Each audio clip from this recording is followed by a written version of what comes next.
जितना एकादशी के दिन भगवान का ओम नमो भगवते वासुदेवाय का जाप करें या अपने गुरु मंत्र का स्मरण करें, या जो मंत्र आपके हृदय में समाहित हो, श्री शिवाय नमस्तुभ्यम, ओम नमः शिवाय, राम कृष्ण शिव, जो मन पड़े उसका भजन करें, पर दिल से करें। जितनी देर करते बने उतना देर करें। माला पकड़ने की भी जरूरत नहीं कि माला पकड़ के बैठो, तो घटकी जिब्या से जप लो नहीं जी वही उत्तम ही पूरा हो जाए, वही बहुत है।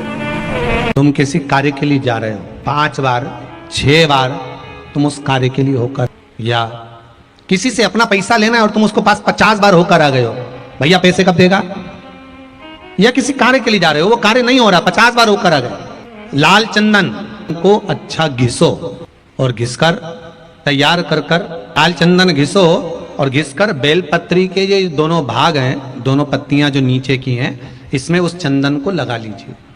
अगर किसी से आपको पैसा लेना है, वो नहीं दे रहा, या कोई काम है या जॉब है या नौकरी है या उसके लिए, या कोई विद्या अध्ययन का कोई कार्य है, कोई स्कूल में पढ़ाई कर रहे हो और वो कार्य नहीं हो रहा, 5 बार 6 बार करके देख लिया नहीं हो रहा, तो ये दोनों पत्तियों पर लाल चंदन लगाओ। लाल चंदन लगाने का मतलब ये नहीं कि जरा सी तुम बिंदी लगा दो, लाल चंदन जो घिसा है उसको पूरी पत्तियों पर अच्छे से फेरना है, उस लाल चंदन को लगा लीजिए।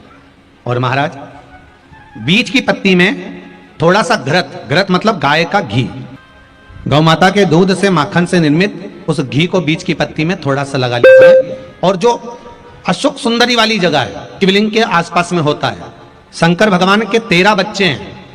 कितने बच्चे हैं शिव जी के?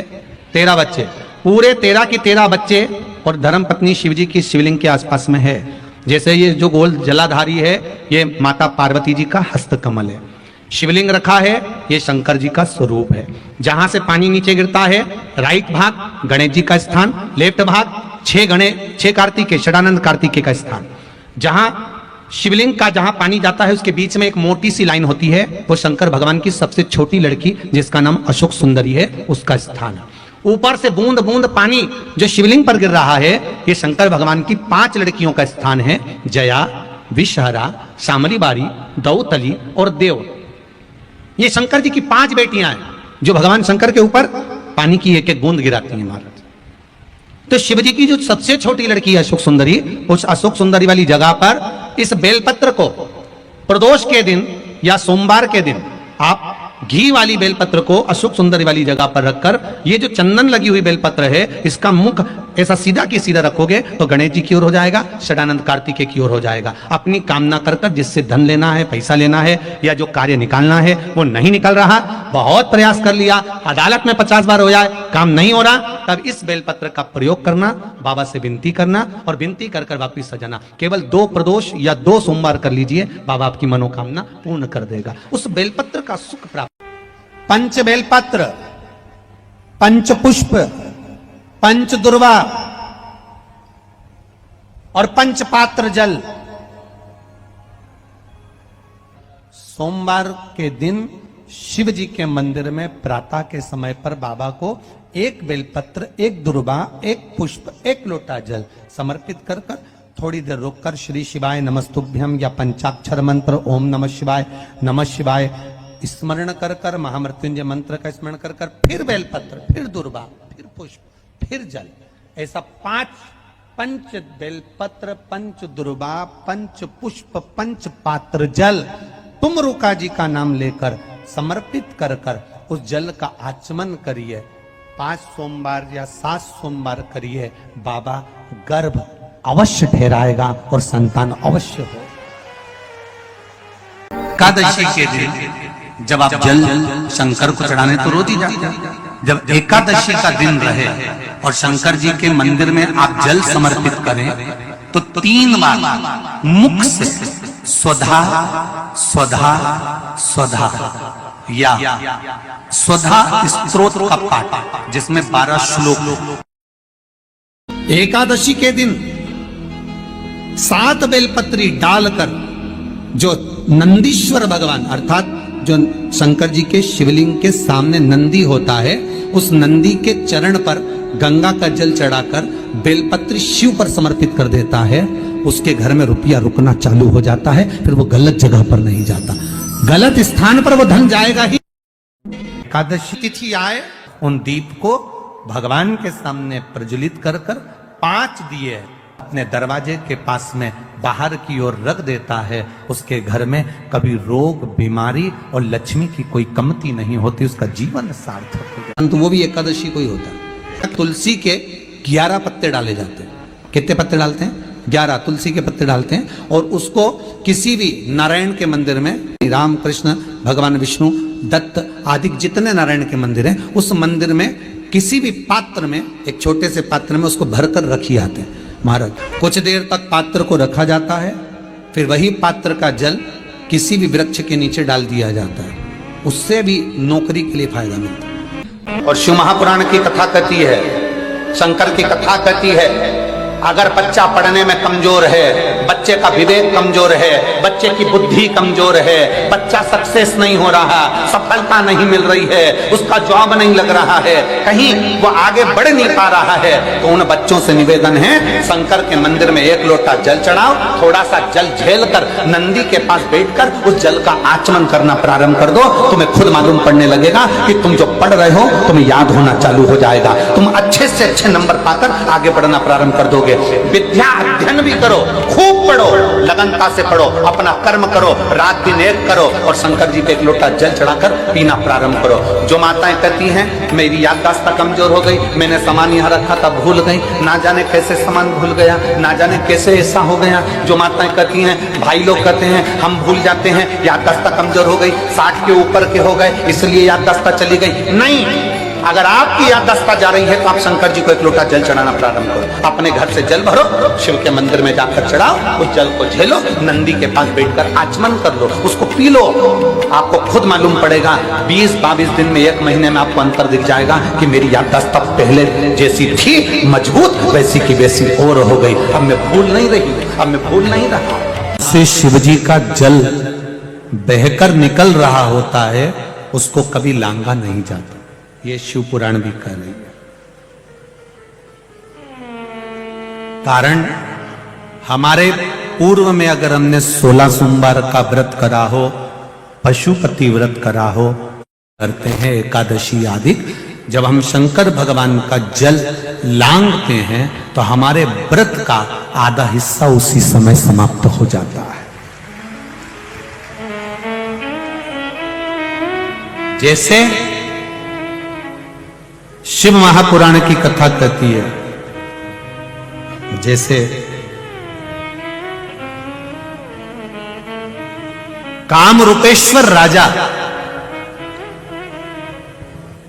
जो शिव जी की भक्ति करता था, शंकर भगवान का भजन करता था, कामरूपेश्वर,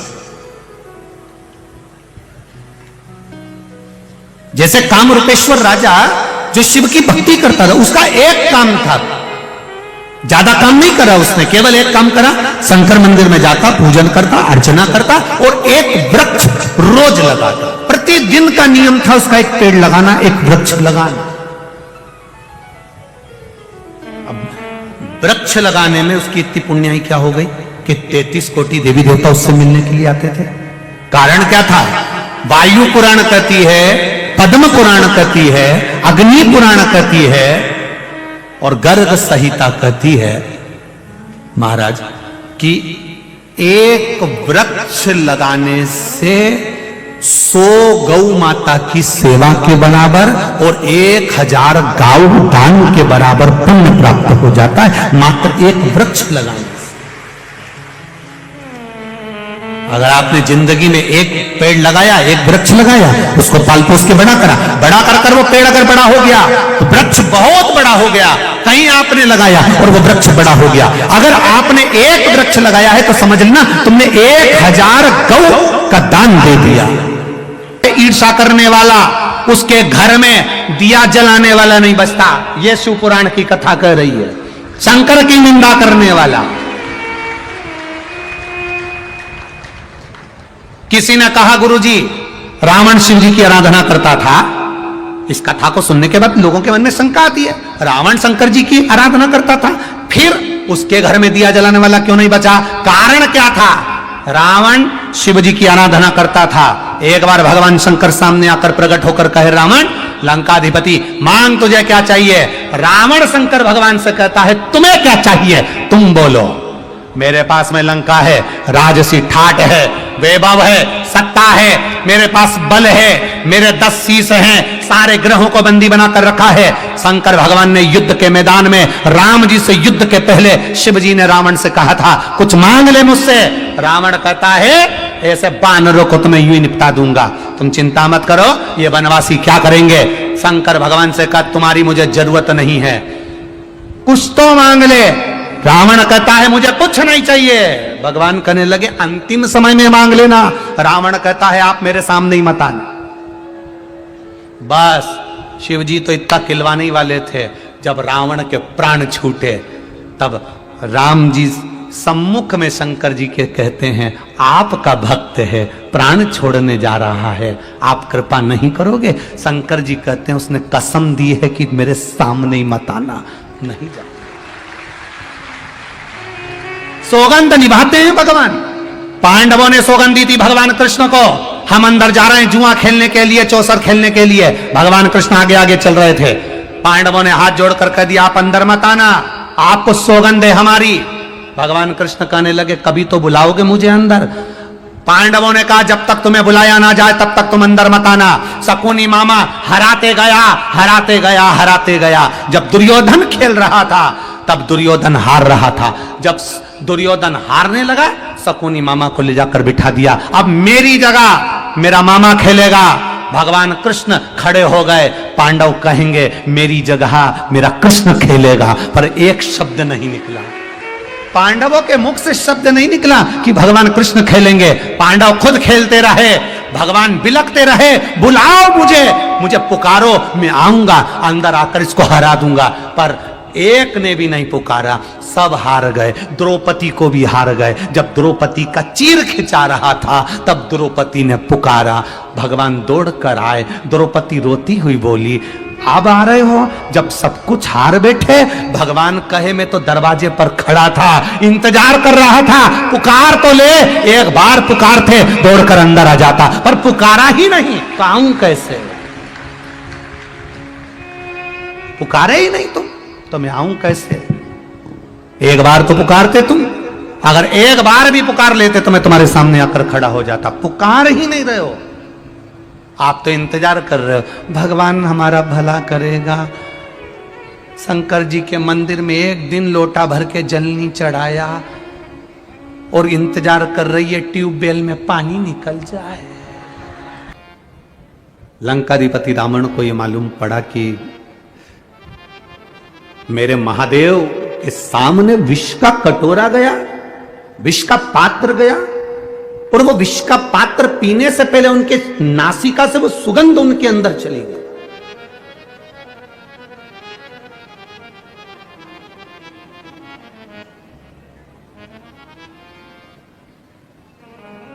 डॉक्टर के पास जाकर कहना डॉक्टर साहब मेरा पेट बहुत दुख रहा है। डॉक्टर एक गोली देगा, केवल एक गोली दे देगा कि डॉक्टर? जम के बोलो जरा, जितने बैठे हो 1 2 3 4 जितने पंडाल में बैठे हो सब जम के बोलो, दे देगा? नहीं देगा। पेट भी दुख रहा है तो डॉक्टर 2 या 3 तरह की गोली देगा। सिर भी दुख रहा है तो डॉक्टर 2 या 3 तरह की गोली देगा। हाथ भी दुख रहा है डॉक्टर 2 या 3 तरह की गोली देगा। पीठ में दर्द है 2-3 तरह की गोली देगा। घुटने में दर्द है 2-3 तरह की गोली देगा। अब तुम डॉक्टर से कह दो डॉक्टर साहब ये बात तो गलत है, हमारा तो केवल पेट दुख रहा है और तुमने 3-4 तरह की गोली दे दी। एक दे दो ना। डॉक्टर के नहीं तुमको 2-3 तरह की, ये तुम समझ नहीं पाते। ये जो तुम गोली खाओगे लाल वाली, ये गोली खाओगे तो इसका साइड इफेक्ट नहीं हो इसलिए तुमको ये वाली गोली पीली वाली दी। पीली वाली गोली खाओगे तो तुमको ये साइड इफेक्ट ना कर जाए इसलिए तुमको ये हरी वाली गोली दी। एक गोली के साइड इफेक्ट को हटाने के लिए दूसरी दी जाती, दूसरी के साइड इफेक्ट को हटाने के लिए तीसरी दी जाती है। उसी तरह लंकाधिपति रावण ने सोचा कि भगवान देवाधिदेव महादेव विष तो पी गए, पर महादेव ने जो विष का कटोरा सामने आया और उसकी गंध जो इनके शरीर में चली गई, उस साइड इफेक्ट को हटाया कैसे जा सकता है? तब लंकाधिपति रावण ने देव ऋषि नारद को बुलाया। देव ऋषि नारद से कहा, यह आनंद रामायण का बड़ा सुंदर संवाद है, जरा ध्यान रखिएगा। देव ऋषि नारद को बुलाया और देव ऋषि नारद को बुलाकर कहा नारद बताओ महादेव की भक्ति में कुछ तो कमी रह गई है, महादेव भले विष पी लिए, नीलकंठ धारी बन गए, पर उनको जो विष की गंध है वो उनके शरीर में पहुंच गई है। मेरे बाबा के अंदर पहुंची हुई वो गंध कैसे समाप्त हो सकती है? जब उनके अंदर की गंध समाप्त हो जाएगी तो मैं जानता हूं कि मेरी जिंदगी भी सवर जाएगी, मैं सोने की नगरी में जाकर बैठ जाऊंगा। तुम बताओ क्या करूं मैं? नारद जी ने कहा ये मैं नहीं बता सकता। नारद जी ने कहा मेरे मित्र तुम रुका जी के पास जाओ। तुम रुका जी के पास देव ऋषि नारद ने भेज दिया। लंकाधिपति रावण तुम रुका जी का भजन करने लगे, तुम रुका जी का स्मरण करने लगे। शंकर का कोई उपासक, शंकर का कोई भक्त, शंकर की चर्चा करने वाला, शिव की भक्ति में जनता को, जनमानस को, भक्तों को डुबोने वाला, शिव के स्मरण में रमने वाला, शंकर के मंदिर में रोज एक लोटा जल चढ़ाने वाला, इसका केवल एक सानिध्य मिल जाए, इसका केवल एक दर्शन भी हो जाए तो समझ लो कि तुम्हारी जिंदगी सार्थक हो गई, तुम्हारा जीवन सार्थक हो गया। आज लंकाधिपति रावण तुमरुका जी का दर्शन करे हैं।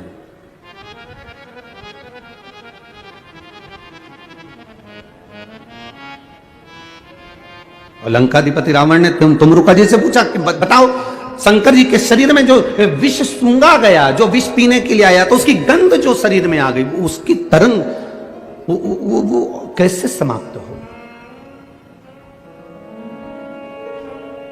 तुमरुका जी ने कहा रावण दशानन 10 ग्रीवा, सुनो,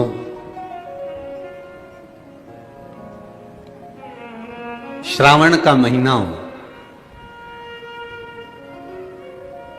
भूलवश में 2 हाथ में अगर गंगा जल हो, शिव को समर्पित हो, शंकर के सुगंध विष की जो गंध अंदर गई है वो समाप्त होती है। जैसे जैसे वो गंध समाप्त होती है वैसे वैसे जल चढ़ाने वाला जीवन में निहाल होता चले जाता है, उसके जीवन में वैभव सत्ता बढ़ती चली जाती है। वैभव सत्ता। हंसते हैं लोग कावड़ यात्रियों को देखकर, हंसते हैं लोग कावड़ियाओं को देखकर। लोग हंसी कर करके अपने अपने फेसबुक आईडी पर, अपने अपने यूट्यूब पर, अपने अपने मोबाइल पर, इंस्टाग्राम पर ये कावड़ियों को देखकर हंसकर इनका वीडियो बना बना कर डालते हैं कि ये पढ़े लिखे नहीं हैं, ये नहीं है, ये वो नहीं है। दुनिया के लोग, ताना देने वाले, अपशब्द कहने वाले, कई तरह के लोग हैं जो सनातन धर्म पर उंगली उठाते रहते हैं 24 घंटे बैठकर।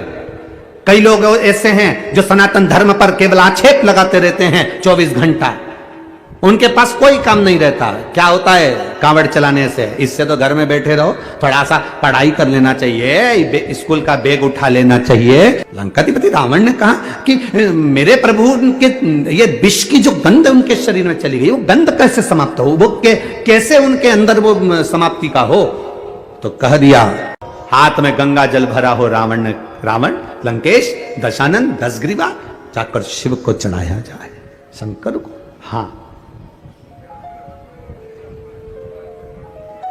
शिव को चढ़ाया जाए। वैष्णव और स्मार्त में अंतर है। आप लोग कभी कैलेंडर देखे हैं आप लोगों ने? जम के बोलो जरा। कैलेंडर आपके घर में होगा तो उसमें 2 एकादशी पड़ती है। बोलो सही है कि गलत है? एक में लिखा रहता है वैष्णव की एकादशी और दूसरी में लिखा रहता है स्मार्त। जम के बोलो जरा, स्मार्त एकादशी। अब लोगों उनको चक्कर में पड़ जाते हैं कि हम ये करें कि ये करें। अरे शिव महापुराण की कथा कहती है कि तुम्हारी मर्जी पड़े जो करो, तुम तो बड़े पर करो जरूर। हम तो यहां तक कहते हैं वल्लभ कुल की एकादशी करो, भले बकरी जैसे चरो पर करो, पर अपने को छोड़ना नहीं है एकादशी। भले तुम वैष्णव धर्म की कर लो चाहे स्मार्ती की कर लो, पर करो। इन्हें जगन्नाथपुरी में एकादशी को उल्टा लटकाया। आप लोग गए होंगे तो देखा होगा कि जगदीश में, जगन्नाथपुरी में एकादशी उल्टी लटकी। कारण क्या था? खूब विरोध करा गया श्रीमद वल्लभाचार्य जी का कि तुमने एकादशी को उल्टी लटका दिया जगन्नाथपुरी में। क्यों लटकाया? उसका कारण क्या था? श्रीमद वल्लभाचार्य जी ने कहा, आप कहते हो कि कोई मरे तब एकादशी का दान दीजिए, आप कहते हो कि कोई मरे तब अन्न का दान दीजिए, आप कहते हो कि कोई मरे उसके बाद में आप ये दान दीजिए। श्रीमद् वल्लभाचार्य जी ने एकादशी को उल्टा लटका कर कहा कि एकादशी का अगर दान करना है तो पहले एकादशी करो और एकादशी करने के बाद उस एकादशी का फिर दान करो जीते जी। एकादशी है कौन, क्यों इसकी इतनी प्रधानता है, क्यों इसकी पुण्यता है, ऐसा क्या है एकादशी में जो इसकी पुण्यता मानी जाए? कौन है ये जो भगवान नारायण तक एकादशी का व्रत करते हैं? सुभद्रा जी को भगवान जगन्नाथ ने, जगदीश ने एकादशी का व्रत कराया था। बद्रीनारायण भगवान को माता लक्ष्मी ने एकादशी का व्रत कराया था। क्यों? चंद्रायण एकादशी व्रत की महत्व। एकादशी है कौन? तो कहा जिसको व्रत करने पर भगवान नारायण भी जिसका व्रत करते हो, भगवान माता लक्ष्मी जिसका व्रत करती हो, वो एकादशी है कौन? तो शास्त्र वर्णन करता है महाराज, स्कंद पुराण का सुंदर चातुर्मास्य खंड के अंतर्गत वर्णन आया है महाराज। एक बार भगवान विष्णु आनंद में विराजमान थे, पद्मावती और माता लक्ष्मी दोनों उनके पास में विराजी हुई थी। भगवान लक्ष्मी और पद्मावती दोनों बैठी, एक सिर के पास, एक चरण के पास। कुछ समय बाद वहीं पर ब्रह्मदेव का आगमन हुआ और ब्रह्मा जी आगमन पाकर भगवान नारायण पद्मावती से लगकर उठे और उठकर लक्ष्मी की ओर झुके। झुकने पर इन तीनों के समागम से भगवान नारायण के हृदय चित्त से एक कन्या प्रकट हो गई। उस कन्या का नाम एका था। क्या नाम था? एका। अब 10 उसके गुण इतने प्रबल थे, वो 10 गुण उसके बड़े प्रबल थे कि वो एका जिसको निहारती थी उसको संपदावान बना देती थी, जिसको देख लेती थी उसके जीवन में वो आनंद की अनुभूतियां करा देती थी। एका जिस मार्ग से जाती थी उस मार्ग के द्वार खोल देती थी। एका का पुण्य इतना पुण्य प्रखर। पद्मावती और लक्ष्मी ने कहा महाराज ये बेटी आपके द्वारा निर्मित हुई है, इसका कन्यादान करना चाहिए। हमारे यहाँ हिंदू धर्म में रीति है जिस दिन कन्यादान करा जाता है उस दिन व्रत रखा जाता है। अब आजकल रखते कि नहीं रखते मालूम नहीं, और कन्यादान करते समय व्रत रखा जाता है। व्रत रख श्री शिवाय नमस्ते। मांग तुझे क्या चाहिए? एकादशी ने भगवान विष्णु से कहा, नाथ प्रभु वर दे दो, मृत्यु लोक में जो मनुष्य मेरा व्रत करेगा, चाहे जलचर, थलचर, वायुचर या सांसारिक मनुष्य, मेरा अगर एकादशी का व्रत करेगा प्रभु, उसके यहां धन धान्य वैभव सुख संपदा बढ़ेगी और उस जीवात्मा को नरक नहीं भोगना पड़ेगा, सीधे वैकुंठ का उसको वास मिलेगा।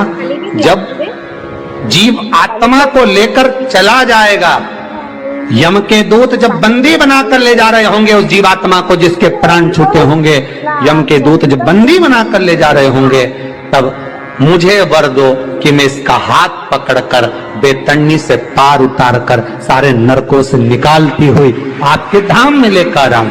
भगवान ने वर दे दिया, तथास्तु। हे एकादशी सुनो, मृत्यु लोक का मनुष्य अन्न का त्याग कर कर, क्योंकि अन्न में एकादशी के दिन पाप पुरुष रहता है, अन्न का त्याग कर कर एकादशी के दिन जो मनुष्य तुम्हारा व्रत धारण करेगा, उस व्रत को करेगा और उस व्रत को धारण करेगा, उसकी मनोकामना पूर्ण होकर वो मेरे ही धाम को जाएगा।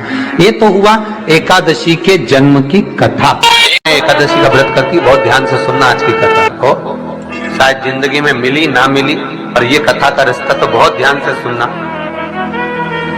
स्कंद पुराण यहां तक कहती है कि इस कथा के चरित्र को जो श्रवण कर लेता है उसको 26 एकादशी करना भी नहीं पड़ती। इस एकादशी की केवल ये कथा सुनकर ही वो तर जाता है। बहुत ध्यान से सुनना इसको, कथा को।